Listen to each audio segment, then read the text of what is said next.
أعوذ بالله من الشيطان الرجيم بسم الله الرحمن الرحيم Bismillahirrahmanirrahim. Assalamualaikum warahmatullahi wabarakatuh. Syukur Alhamdulillah kita dapat berjumpa lagi di channel ini. Shalawat serta salam semoga tetap tercurahkan pada junjungan kita baginda Nabi Muhammad sallallahu alaihi wasallam.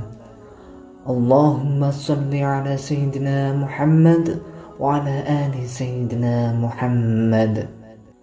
Harapan dan doa kami, semoga Allah Subhanahu wa taala senantiasa memberikan kesehatan, limpahan rezeki, panjang umur, serta ampunan untuk kita semua.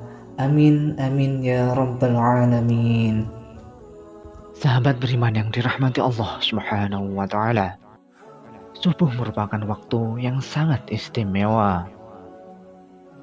Waktu di mana terjadi pergantian malam ke pagi hari, dari gelap menuju terang. Subuh juga sering diungkapkan secara khusus dalam beberapa ayat Al-Quran. Wassubhi idza tanaffas. Dan demi waktu subuh, apabila fajarnya mulai menyingsing. Quran Surat At-Tahwir ayat 18. Qul a'udzu birabbil falaq. Katakanlah, aku berlindung pada Tuhan yang menguasai subuh. Quran Surat Al-Falaq ayat 1. Jika sahabat sering bangun pagi dan mendengarkan azan subuh, tentu sahabat akan mendengarkan As-salatu khairum minan naum. As-salatu khairum minan naum. Yang artinya, sholat lebih baik daripada tidur. Sholat lebih baik daripada tidur. Di mana kalimat tersebut tidak terdapat pada azan di waktu sholat-sholat lain. Dalam kalimat tersebut, Allah memberikan isyarat kasih sayang pada hambanya, di mana waktu tersebut diperintahkan untuk menjalankan sholat subuh. Allah menegaskan bahwa sholat subuh itu lebih baik daripada tidur. Waktu subuh sendiri memiliki banyak kejadian besar dan keistimewaan. Yaitu pertama, disaksikan oleh para malaikat. Wahai sahabat, subuh begitu istimewa bagi umat Islam, sehingga Allah Subhanahu wa ta'ala menurunkan perintah sholat subuh. Sebagaimana firman Allah Subhanahu wa ta'ala dalam Al-Quran Surat Al-Isra ayat 78.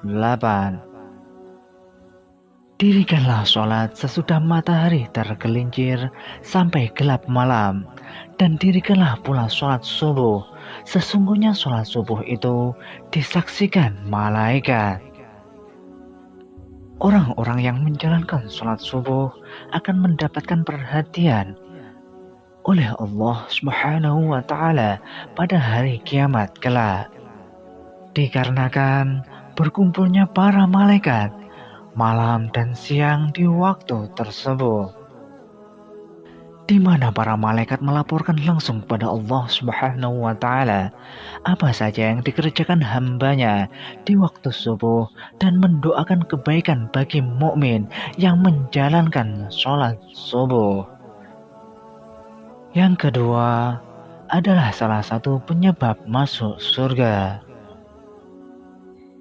Wahai sahabat, terkadang kaum mukmin lalai dalam menjalankan sholat subuh, lebih memilih untuk melanjutkan tidurnya daripada bangun untuk melaksanakan sholat subuh. Orang yang menjalankan sholat subuh tepat waktu, baginya akan menjadi jalan masuk surga. Sebagaimana dalam sebuah hadis mengatakan, Barang siapa yang mengerjakan sholat fardain, yaitu subuh dan asar, maka dia masuk surga. Hadis riwayat Imam Bukhari dan Imam Muslim. Yang dimaksud hadis ini adalah sholat berjamaah. Kemudian yang ketiga adalah salah satu penghalang masuk neraka. Sholat subuh yang memiliki jumlah rakaat yang paling sedikit dibandingkan sholat wajib lainnya, terkadang menjadi sholat terberat bagi setiap umat muslim. Bagi yang menjalankan sholat subuh, baginya dapat menjadi penghalang masuk neraka. Sebagaimana yang disampaikan dalam sebuah hadis, sekali-kali tidak akan masuk neraka orang yang mengerjakan sholat subuh sebelum matahari terbit di ufuk timur. Hadis riwayat Imam Muslim dan Imam Abu Dawud. Selanjutnya yang nomor 4 adalah berada dalam jaminan Allah Subhanahu wa Ta'ala. Barang siapa sholat subuh, maka dia berada dalam jaminan Allah. Hadis riwayat Imam Muslim. Orang yang menjalankan sholat subuh mendapatkan jaminan keselamatan dari Allah Subhanahu wa Ta'ala. Allah akan memberikan perlindungan sepanjang hari tersebut, membuat hari menjadi lebih bersemangat dan terhindar dari rasa malas. Lalu, yang kelima adalah pahala seperti sholat satu malam. Wahai sahabat, barang siapa yang menjalankan sholat subuh berjamaah, Allah memberikan keistimewaan berupa pahala seolah-olah orang tersebut menjalankan sholat sepanjang malam. Sebagaimana sabda Rasulullah SAW, dan barang siapa yang sholat subuh berjamaah, maka seolah-olah dia sholat seluruh malamnya. Hadis riwayat Imam Muslim. Yang keenam adalah bercahaya di hari kiamat. Bekas wudhu dan langkah kaki orang yang menjalankan sholat subuh berjamaah akan menjadikan cahaya di hari kiamat kelak. Kelak itu akan membedakan dengan umat lainnya dan menjadi jalan mendapatkan syafaat dari baginda Nabi Muhammad SAW. Sebagaimana sabda Rasulullah SAW, berikanlah kabar gembira kepada orang yang banyak berjalan dalam kegelapan, yaitu Isya dan Subuh, menuju masjid dengan cahaya yang sangat terang pada hari kiamat kelak. Hadis riwayat Imam Ibnu Majah dan Imam At-Tirmidzi. Kemudian yang ketujuh adalah lebih baik daripada dunia dan seisinya. Sholat subuh dianggap sebagai amalan yang terbaik melebihi dunia beserta isinya. Sebagaimana sabda Rasulullah SAW, 2 rakaat sholat subuh itu lebih baik dari dunia beserta isinya. Hadis riwayat Imam Muslim dan Imam Ahmad. Yang kedelapan, melepaskan 3 ikatan syaitan. Wahai sahabat, ketahuilah, syaitan senantiasa menjerumuskan manusia untuk menjauhi perintah Allah. Sholat subuh dapat melepaskan diri dari tipu daya syaitan. Syaitan membuat 3 ikatan di tekuk salah seorang dari kalian ketika tidur di setiap ikatan. Syaitan akan mengatakan, malam masih panjang, tidurlah.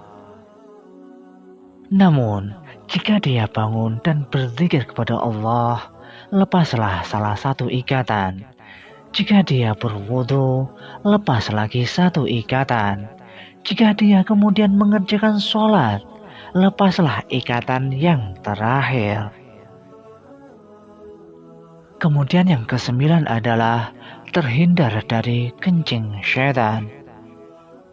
Syaitan senantiasa mempunyai cara untuk menyesatkan manusia. Mereka tidak pernah lelah menggoda manusia dari segala penjuru. Mereka melakukan tindakan agar manusia menghindari perbuatan-perbuatan yang baik. Dalam sebuah hadis riwayat Imam Al-Bukhari dan Imam Muslim, Ibnu Mas'ud radhiyallahu anhu mengatakan, salah satu tindakan syaitan yang menyesatkan ialah mengencingi manusia orang-orang yang bangun kesiangan hingga lalai dalam menjalankan sholat subuh.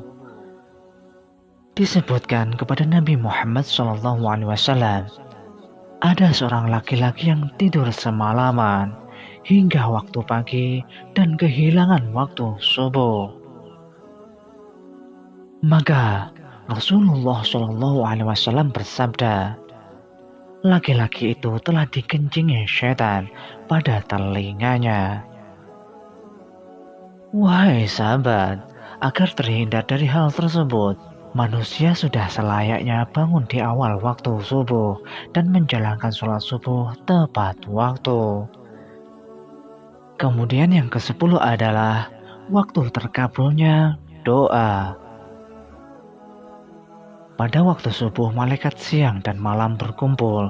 Barang siapa yang menjalankan sholat subuh dan memohon doa, akan didoakan oleh seluruh malaikat dan disampaikan langsung kepada Allah Subhanahu wa Ta'ala. Manfaat doa dalam Islam pada kondisi seperti ini memang mustajab. Pada waktu itu adalah tersebarnya rahmat, banyak permintaan yang diberi dan dikabulkan, dan juga nikmat semakin sempurna kala itu. Hadis riwayat Imam Muslim. Dan yang nomor 11 adalah waktu pembagian rezeki. Pada waktu subuh, malaikat membagi rezeki kepada semua umat manusia. Dianjurkan untuk berdoa atau membaca Al-Quran setelah sholat subuh. Barang siapa sholat subuh dan memohon rezeki, maka Allah akan memberikan keberkahan yang lebih padanya. Rasulullah SAW bersabda, seusai sholat subuh janganlah kamu tidur, sehingga melalaikan kamu untuk mencari rezeki. Hadis riwayat Imam At-Tabrani. Doa pembuka rezeki dari segala penjuru memang sangat tepat jika sahabat panjatkan di waktu datangnya sholat subuh, karena waktu tersebut merupakan awal dari aktivitas. Sahabat beriman yang dirahmati Allah Subhanahu wa Ta'ala, demikianlah kejadian besar di waktu subuh yang dapat kami sampaikan. Semoga dapat bermanfaat untuk kita semua. Wallahu a'lam bishawab. Wassalamualaikum warahmatullahi wabarakatuh.